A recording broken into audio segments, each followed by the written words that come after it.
चलिए नमस्कार, good morning दोस्तों। तो हम लोग दर्पण में कहाँ तक पढ़ लिए थे, अवतल उत्तल दर्पण के उपयोग के बारे में पढ़ लिए थे। अब जो हमारा नया टॉपिक है दैट इज गोलीय दर्पण से संबंधित परिभाषा, यानी कि जो भी स्फेरिकल मिरर से रिलेटेड जो डेफिनेशन है उन सारी परिभाषाओं को हम पढ़ने का काम करेंगे।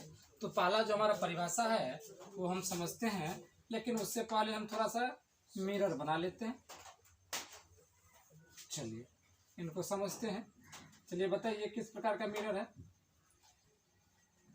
जिसका परावर्तक सतह धंसा रहेगा, वो कौन सा होगा जी? तो वो होगा आपको अवतल दर्पण। कौन सा दर्पण होगा? अवतल दर्पण। उत्तल का मतलब क्या होगा? जिसका परावर्तक सतह उभरा या उठा रहता है। अब देखिए ये आपको क्या हो गया? ध्रुव पोल। ये क्या हो गया जी? वक्रता केंद्र हो गया। क्या हो गया? वक्रता केंद्र हो गया। और आगे करके बनाइए, यहाँ से लीजिए, यहाँ फोकस ले लीजिए, कोई दिक्कत?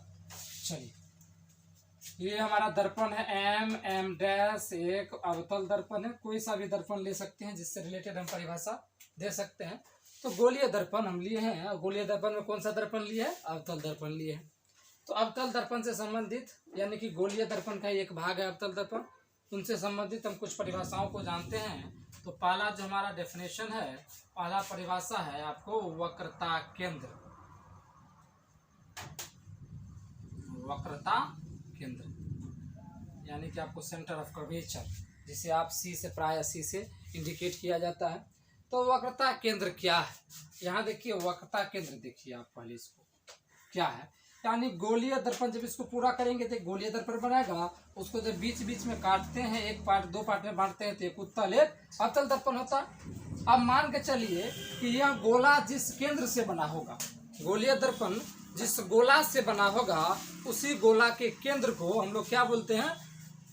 वक्रता केंद्र कहते हैं। देखिए यहाँ आप चाप रखिएगा, पूरा बनाइएगा, तो हमारा ये केंद्र हो गया। यानी कि यह गोला जो खोखला जो गोला है, यह खोखला गोला इसी केंद्र से मिलके बना है।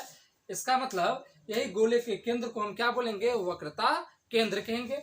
जिसे किससे सूचित किया जाता है जी? सी से सूचित किया जाता है। यानी कि centre of curvature is indicated by C. अब देखिए, यानी कि गोलीय दर्पण, कौन सा दर्पण? गोलीय दर्पण। गोलीय दर्पण दिखाई दे रहा होगा। गोलीय दर्पण जिस गोला से बना है, जिस गोला से बना है,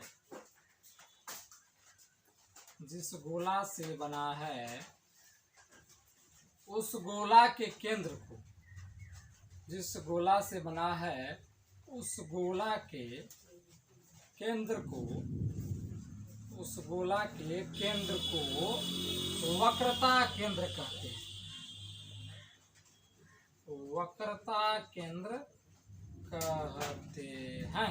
कोई दिक्कत? चलिए, यानी वक्रता केंद्र क्या हो गया कि गोलीय दर्पण जिस गोला से बना है उसी गोला के केंद्र को क्या बोलेंगे? वक्रता केंद्र। इसे किससे सूचित किया जाता है? सी से प्रदर्शित किया जाता है। सी से प्रदर्शित किया जाता है। किससे प्रदर्शित किया जाता है जी? सी से प्रदर्शित किया जाता है। तो जो हमारा पहला रिलेटेड फार्मूला था, यानी गोलीय दर्पण से संबंधित जो पहला परिभाषा था वक्रता केंद्र, जो कि फिगर में भी दिखाई दे रहा है कि वक्रता केंद्र क्या है, उन तमाम चीज़ों को हम समझे। जिसे प्राय किससे सूचित किया जाता है जी? सी से प्रदर्शित किया जाता है। दूसरा आइए हम लोग समझने का प्रयास करते हैं, ये पोल यानी कि ध्रुव को। अब समझिए ध्रुव किसको हम लोग बोलेंगे, ध्रुव को समझते हैं। तो ध्रुव यहाँ है, ये हमारा जो ये, अगर पूरा ये दर्पण को हम इस प्रकार से बनाते हैं तो ये गोलीय दर्पण होगा। कौन सा दर्पण होगा? गोलीय दर्पण होगा। गोलीय दर्पण, तो गोलीय दर्पण का इतना भाग जो है ये हमारा परावर्तक पृष्ठ है। क्या है जी? इतना भाग से ही प्रकाश का परावर्तन होगा। ये हमारा क्या है? परावर्तक पृष्ठ है। कौन सा पृष्ठ है? परावर्तक सतह कहिए या परावर्तक पृष्ठ कहिए, दोनों सेम बात है। यानी गोलीय दर्पण में परावर्तक पृष्ठ के मध्य बिंदु को, इतना है परावर्तक पृष्ठ यहाँ तक, इसके मध्य बिंदु को हम लोग क्या बोलेंगे? ध्रुव बोलते हैं। यानी ध्रुव किसको बोलेंगे? ध्रुव यानी कि पोल। पोल गोलीय दर्पण, गोलीय दर्पण में परावर्तक पृष्ठ के, परावर्तक पृष्ठ के मध्य बिंदु को, मध्य बिंदु को दर्पण का ध्रुव कहा जाता है। दर्पण का ध्रुव कहा जाता है। इसे किससे सूचित किया जाता है जी? पी से, पोल, पी से सूचित किया जाता है, सूचित किया जाता है। किससे सूचित किया जाता है?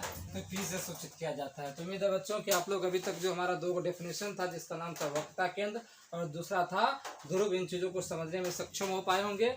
तो मैं आप लोग तब तक इस वीडियो को पॉज कीजिए, दोनों परिभाषाओं को उतारिए, फिर पुनः आगे हम लोग बढ़ेंगे फोकस पर, फिर फोकस दूरी पर, फिर वक्रता केंद्र और फोकस के बीच की दूरी को क्या बोलेंगे, और फोकस और ध्रुव के बीच की दूरी को क्या बोलेंगे। तमाम चीज़ों को पढ़ेंगे, लेकिन तत्काल आप दोनों परिभाषाओं को उतारिए, फिर हम लोग नेक्स्ट डेफिनेशन की तरफ बढ़ेंगे। फिलहाल वीडियो को पॉज कीजिए और इन दोनों परिभाषाओं को उतारिए। चलिए बच्चों, तो हम लोग आगे पढ़ते हैं, अगले कड़ी की तरफ बढ़ते हैं। हम लोग दो परिभाषा को पढ़ लिए, एक तो हम लोग ध्रुव पढ़ लिए, दूसरा वक्रता केंद्र पढ़ लिए।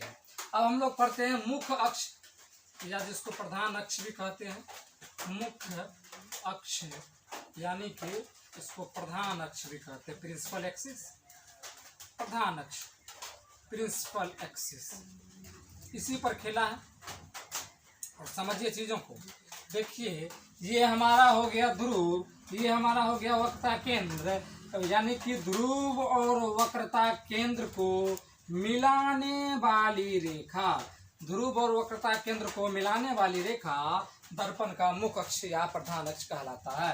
यानी दर्पण के ध्रुव, ध्रुव आपको दिखाई दे दिया होगा, परावर्तक पृष्ठ के मध्य बिंदु को ध्रुव कहते हैं। यानी दर्पण के ध्रुव और वक्रता केंद्र, वक्रता केंद्र, वक्रता केंद्र, वक्रता केंद्र को मिलाने वाली रेखा, को मिलाने वाली रेखा, को मिलाने वाली रेखा क्या कहलाएगा जी?